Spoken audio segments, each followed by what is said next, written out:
Bienvenue sur Que des solutions, le podcast où deux filles, Claudine et Marilyn, partagent des outils, des expériences, des astuces, bref, des solutions pour optimiser et simplifier la gestion de projets et d'événements. Et par événement, on s'entend là. C'est pas seulement des festivals, des marathons, des gros congrès.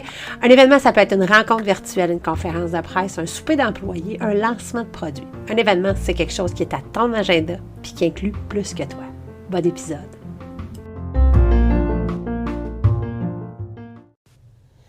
Hey, salut! Ça fait quelques fois que je te parle de l'importance d'un organigramme dans ton organisation ou même à l'intérieur, disons, de l'événement que tu es en train de gérer à l'intérieur de ton organisation ou dans le cadre de ton projet. Puis, je voulais développer un peu là-dessus, en fait, expliquer ce que c'est pas, pourquoi c'est si important, puis peut-être quelques façons de le générer, de le créer, puis de le tenir à jour. Donc, quand je te parle d'organigramme, je parle vraiment d'une représentation graphique des différentes personnes et des postes, donc responsabilités à l'intérieur d'un projet, d'une organisation, puis placé selon une structure, selon une hiérarchie qui est un peu la chaîne de commandement. Donc, qui relève de qui gère quel dossier, qui délègue quoi à qui. Si tu veux rire, là, voir l'expression la plus complexe d'un organigramme, tape dans Google CIUS, là, tu sais, C-I-U-S-S-S, c'était au Québec, de ta région, fait que CIUS Estrie dans mon cas, mais sinon CIUS Centre du Québec, CIUS Ouest de l'île, puis organigramme, bien sûr, puis tu vas voir l'organigramme du centre de santé, centre universitaire ou centre intégré de santé de ta région. C'est assez troublant, là, mais c'est vraiment, c'est beau, c'est le fun d'avoir parce que c'est une structure qui est très complexe. Fait qu'on voit qu'il y a le ministre puis le sous-ministre en haut, mais on voit aussi qu'il y a un conseil d'administration de qui relève après ça la présidence direction générale, puis après ça on voit les directeurs adjoints, les différents directeurs adjoints, tu sais, disons services sociaux, que là la direction de la protection de la jeunesse est en dessous de ça. Après ça, tu vois, fait que c'est vraiment intéressant de voir dans le fond la façon dont c'est divisé, dont c'est organisé, puis parce que je te dis ça, puis sans doute qu'à l'intérieur de ton organisation, que ce soit un organisme, que ce soit une entreprise, vous devez avoir un organigramme de base. Il doit déjà exister, mais je t'invite vraiment soit à le revisiter ou à penser d'en faire un à l'intérieur de certains dossiers. Tu sais, des fois, il y a l'organigramme général, de la structure normale, mais pour un projet ou pour un événement, pour un projet ponctuel, ça peut être différent. Donc, la personne qui va se retrouver en haut, tu sais, tu peux avoir deux, trois personnes qui vont être vraiment un en dessous de l'autre parce que, bon, c'est celui qui relève du PDG, qui relève du directeur adjoint, qui relève du conseil d'administration. Puis là, OK, c'est la coordonnatrice au programme, aux soins des usagers, qui est la responsable de ce projet-là. Ben là, c'est elle qui est là. Puis après ça, OK, elle a tel bénévole qui relève d'elle pour ce qui est de l'organisation, la logistique, elle a l'agente de communication qui va faire toute la préparation, toutes les relations médias, puis elle va avoir l'adjointe administrative qui, elle, va gérer tout le côté des finances puis du suivi de projet. Fait que c'est vraiment important d'avoir cette représentation-là parce que, premièrement, ça te permet de te poser les questions. Bien souvent, là, en fait, je vais dire tout le temps, mais j'aime pas ça dire toujours puis jamais, là, mais presque tout le temps, quand tu te mets à faire l'organigramme, tu te rends compte qu'il y a plein de choses qui tombent entre deux chaises. Fait qu'il y a plein de dossiers qui appartiennent ni à l'un ni à l'autre, donc automatiquement, c'est à la personne qui est en charge. Tu sais, c'est ça. C'est malheureux, mais c'est ça. Si tu l'as pas délégué, si tu savais pas que ça existait, ça t'appartient. Donc, ça permet justement d'identifier où sont les zones d'ombre, où sont les oublis, puis ça permet vraiment de voir la répartition. C'est là où quand on fait la liste justement des différentes responsabilités, puis qu'on voit, disons, tout ce qui relève d'une personne, puis que quand cette personne-là est la dernière au bout de la chaîne, puis qu'elle n'est même pas en mesure de déléguer, puis qu'elle couvre 10 dossiers, projets, secteurs, on peut peut-être comprendre pourquoi qu'elle est débordée, puis pourquoi que ces dossiers avancent pas, tu sais. Fait qu'au-delà de la structure, au-delà de l'aspect très administratif et très stérile de la représentation graphique, c'est qu'il y a tout l'humain derrière ça, toutes les explications peut-être de certaines tensions, certaines incompréhensions, certains débordements, Fait que ça permet vraiment de prendre conscience de ça. Puis, bien sûr, quand on le confectionne, alors on n'a pas besoin, je sais pas si tu as écouté l'épisode sur créer quelque chose en comité. Le chameau, c'est un cheval qui a été dessiné en comité, là. Créer quelque chose en comité, ça finit par être c'est ça, un amoncellement de bonnes idées qui devient une grosse mauvaise idée. Mais tu sais, moi, ce que je te suggère, c'est si c'est toi qui pilote le projet, ou en tout cas, si c'est toi qui se rend volontaire pour créer l'organigramme, montre-le au meilleur de ta connaissance. Et après ça, dans le fond, on le challenge en équipe.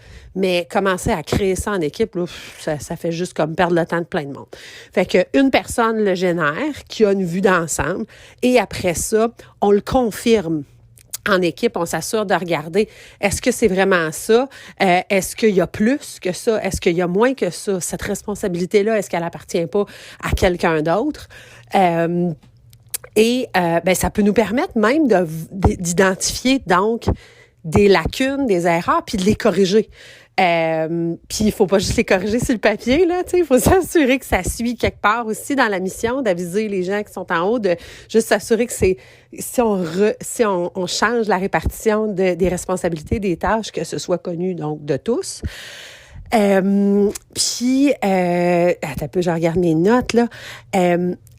C'est ça, l'organigramme, ce qui est important aussi, c'est de prendre conscience que il y a une structure pour la planification, puis il y a une structure pour l'exécution. Si je pense à un projet particulier, à un événement, en fait, un projet, si on est juste dans de la planification, donc on n'est pas, on n'aura pas nécessairement un deuxième organigramme. Mais je pense à un événement là, que ce soit justement une grande fête qui se déroule sur plusieurs jours, carnaval, festival, etc., ou que ce soit une soirée, bénéfice ou, un défilé quelconque, tu vas avoir des gens qui vont avoir des responsabilités de planification qui seront pas nécessairement sur le terrain, et tu as des gens qui vont s'ajouter cette soirée-là ou à ce moment-là, mais qui n'ont pas rapport dans la planification.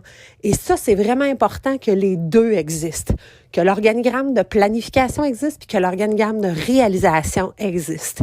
Puis, bien sûr, dans l'organigramme de réalisation, ce qui est très, très, très, très, très pertinent d'avoir, surtout si ça se déroule sur plusieurs heures, journées, c'est oui, d'avoir les titres, d'avoir les responsabilités, d'avoir les responsables, d'avoir les numéros de cellulaire ou les fréquences radio sur lesquelles on va pouvoir rejoindre ces gens-là. Donc, ton organigramme devient vraiment un outil de prise de décision, un outil pour interpeller des responsables s'il y avait quoi que ce soit. Et ce que j'adore vraiment, c'est dans cet organigramme-là, j'ai trop de R, dans cet organigramme-là de réalisation, comme on le sait, là, tu sais, ça part de petit à en haut, puis ça descend, puis ça devient plus grand, puis c'est ça qu'il faut, là. C'était quoi l'expression qu'il faudrait arrêter de dire, là, mais trop de chefs passaient d'Indiens, là, fait que, tu faut pas qu'il y ait trop de monde en haut, puis presque pas de monde en bas, là. Normalement, ça a une structure pas mal triangulaire.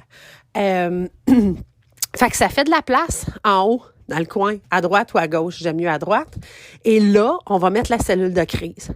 Là, on va mettre qui doit être avisé, de quelle façon, s'il y avait une crise, s'il y avait une urgence, puis pour pouvoir aussi gérer les relations avec les médias. Donc, d'être capable, oui, d'absorber la crise, de la gérer, mais aussi de réagir, de passer des entrevues, etc. Fait que, organigramme de réalisation, on veut une cellule de crise dedans aussi. Si je le détaille un peu plus, là, au niveau de la cellule d'intervention, de gestion de crise, ce que nous, on a l'habitude de faire à l'intérieur des événements là, à plus grand déploiement, disons, là, qu'on gère, c'est vraiment d'avoir 5 items plus une petite boîte, là, fait que je te les nomme, le responsable du service client, donc la personne qui reçoit les plaintes. Qui est cette personne-là? Quel est son titre? Quel est son numéro de téléphone?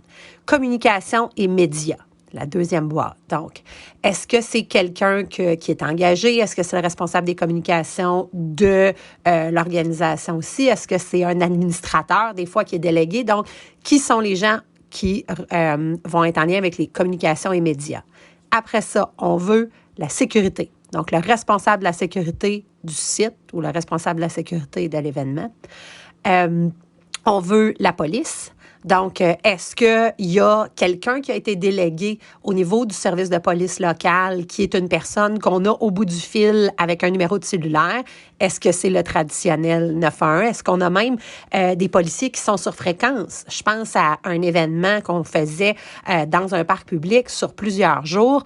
Dès qu'il y avait une patrouille de policiers qui venait à pied sur le site, la consigne était de venir chercher un radioémetteur, là, donc un CB, au quartier général et de l'avoir sur eux tout le temps où ils étaient sur le site. Donc, on communiquait avec eux sur la fréquence 2 ou 3, ou je me rappelle plus, là. Donc, dans ce cas-là, ben, c'est ça qu'on met, là. On ne commencera pas à faire 911 immédiatement. On va au moins parler aux policiers qui sont sur place. Et la cinquième, le service de santé. Donc, je fais une parenthèse sur le service de santé. Les coopératives d'ambulanciers sont extrêmement ouvertes et généreuses dans leurs implications. Ça vaut vraiment la peine de regarder pour interpeller soit donc la coop ambulancière de ton territoire, si tu organises un événement à plus grand déploiement, ou encore la patrouille de ski de la montagne la plus proche de chez vous, à moins que, même si tu es en plein hiver, en pleine saison, c'est pas tout le monde, c'est pas tous les bénévoles de la patrouille qui sont en train de travailler en même temps. Puis ces gens-là, c'est des gens qui sont des passionnés, qui sont dédiés, qui sont des secouristes dans l'âme et qui aiment s'impliquer. Fait que ça vaut vraiment la peine. Fait que je referme la parenthèse, là, mais si tu cherches avant de dépenser des grosses sommes, d'engager des firmes externes, puis tu sais, de louer des grosses installations, là, fais ces quelques téléphones-là. Aie ces noms-là sous la main, puis interpelle ce monde-là. Donc, ça, c'est les 5 boîtes, dans le fond, que j'ai dans la cellule d'intervention et gestion de crise. Et bien sûr, tous ces gens-là relèvent toujours d'un trio. Pour moi, en fait, il y a une personne de ces gens-là qui va s'intégrer donc au trio, mais il y a toujours un duo qui est hyper important, qui est la direction, la coordination, peu importe le nom, là, mais donc le haut gestionnaire de l'organisme, du projet, de l'événement, et un administrateur. Si ça fonctionne avec comité, conseil d'administration, si ce n'est pas un événement qui est privé, administrateur, propriétaire, organisateur, etc., on veut ces 2 têtes-là dans une cellule d'intervention, gestion de crise, s'il y a quelque chose qui se passe. Puis là, je t'en donne plein, là, mais tu sais, pour en avoir vécu plein, là, mais tu sais, un enfant perdu 15 minutes, on s'entend qu'on n'en branle pas la cellule d'intervention, de gestion de crise. Habituellement, là, sur un site vaste comme un site de festival, de marathon, on va avoir un processus à l'interne, on va diffuser l'information, on sera pas en gestion de crise d'interpeller les médias ou d'avoir à répondre aux médias. Moi, je te parle de, une explosion, quelque chose qui ressemble à du terrorisme d'une façon quelconque, justement, disons, un acte violent entre des participants ou envers un participant. gros incendie. Ça peut être aussi, disons, un édifice qui s'écroule, un bris majeur à des équipements, une blessure très grave dans des installations. Je pense à, justement, disons, là, des glissades sur neige, là, nous autres qu'on avait. Fait que c'est vraiment quelque chose, donc, qui a un degré de gravité élevé, puis qui va vraisemblablement, donc, rebondir dans le public. Puis là, on le sait maintenant, avec les médias sociaux, c'est même plus le temps qu'un journaliste en entende parler puis qui se déplace. Il y a 500 journalistes en herbe qui sont live sur Facebook pendant que ça se passe, tu sais. Fait qu'il y a donc ça. Fait que le déclenchement d'une cellule de crise, le délai se rapetisse d'année en année avec les médias sociaux. Mais donc, je disais que c'est un trio. Fait que l'administrateur désigné, le propriétaire, etc., le haut gestionnaire, donc la direction, coordination, et donc le troisième, ben, c'est l'intervenant requis, justement. Est-ce qu'on est avec la police? Est-ce qu'on est avec la sécurité? Est-ce qu'on est plus avec la personne des communications médias ou on est avec le service de plainte, justement? Est-ce qu'il y a une plainte majeure ou il y a quelque chose qui est en train de se passer avec un client? Fait que c'est ça la cellule de crise. Puis, si je reviens sur un peu la façon de le créer, de l'organiser, là, tu sais, il y a les bons vieux Word et PowerPoint, là, tu sais, qui avaient des fonctions, organigrammes, mais sincèrement, on te parle de Miro assez souvent, là, Miro.com, M-I-R-O. Tu peux aller te chercher des modèles de diagrammes, donc d'organigrammes. Puis moi, ce que j'aime, c'est que tu places un connecteur, il s'en va se placer directement. Il y a vraiment quelque chose de très fluide, il y a des belles couleurs, puis tu peux avoir une charte immense dans le fond. Tu peux créer un Miro pour toute ton organisation avec d'un côté, disons, tes organigrammes. Après ça, peut-être une capture d'écran de ton échéancier avec les différents secteurs. Tu peux avoir beaucoup de choses, même un tableau d'inspiration, là, une espèce de vision board. Mais peu importe où tu le fais puis comment tu le fais, ce que je veux toujours que tu retiennes, puis c'est de même avec tous les outils qu'on te propose, c'est arrête-toi pas au comment. Empêche-toi pas de le faire parce que tu sais pas trop comment le faire puis que ça va être beau, puis perds certainement pas 4 heures à essayer de connecter des affaires. Puis c'est pour ça que je dis PowerPoint, là, puis j'ai des souvenirs que je me suis vraiment enfargée là, dans des organigrammes dans PowerPoint, là. Fais-la à mitaine s'il faut. Fais-la à main sur une feuille de papier, puis après ça, tu donneras ça à quelqu'un. Tu mettras ça justement dans un groupe Facebook. Là. Hey, y a-tu quelqu'un qui serait capable de me faire un organigramme cute, pas cher? Mais enfarge-toi pas dans le comment. Le but de cet outil-là, puis de tous les outils qu'on te propose, le but de cet outil-là, ton organigramme, c'est d'avoir une vision globale de l'organisation, c'est de t'assurer que tous les secteurs sont couverts, c'est de t'assurer que les bonnes personnes sont au bon endroit. Ça te permet d'avoir une vision réelle, d'avoir une vision graphique de des affaires qui tiennent dans des courriels, puis dans des notes, dans des confirmations de oui, OK, bon, ton directeur de terrain revient. Ça va être une nouvelle personne aux communications. Ça te permet d'avoir un endroit où mettre tout ça.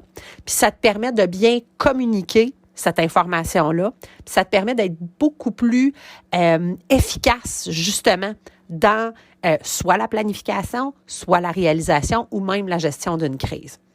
Fait que je te suggère fortement d'aller le faire dans Miro. Tu le feras bien où si tu veux. Mais j'aimerais ça, je te lance le défi justement de, si tu n'as pas un événement qui est présentement en cours, repense à un événement que tu as déjà fait ou à quelque chose qui s'en vient. Tu sais, un projet ou un événement, peut-être plus que ton organisation, là, à moins que tu sois justement comme on est dans le Festival des Harmonies, puis que c'est comme, à temps plein, il y a moi et Marilyn. Mais sinon, non, le festival, il est assez compliqué comme organigramme.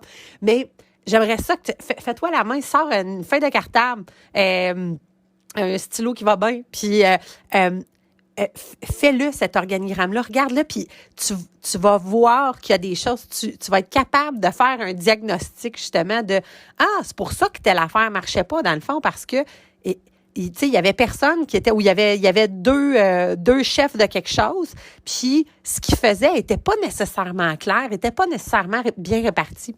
Fait que fais-le, pense à un projet que dans lequel tu as contribué, puis fais l'organigramme, puis pose un regard critique dessus. Pas sur la qualité des bulles, mais sur la façon dont c'était structuré, justement, puis sur l'attribution des ressources, si on veut.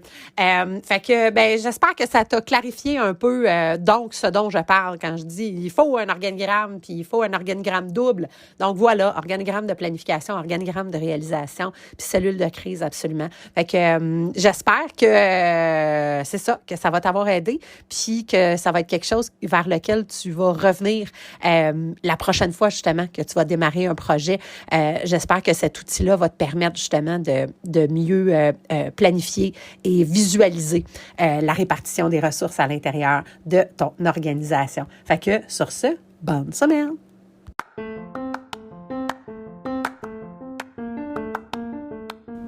C'était un autre épisode de Que des solutions, le podcast où on te partage des expériences, des trucs, des astuces, bref, des solutions pour optimiser et simplifier la gestion de projets et d'événements. Suis-nous sur les médias sociaux, sur Facebook, Que des solutions, la vraie page, sur notre site web quedessolutions.com ou encore sur Instagram, que_des_solutions au pluriel, bien sûr. À la semaine prochaine pour un autre épisode. D'ici là, continue de briller puis oublie pas, il n'y en a pas de problème, il y a juste des solutions.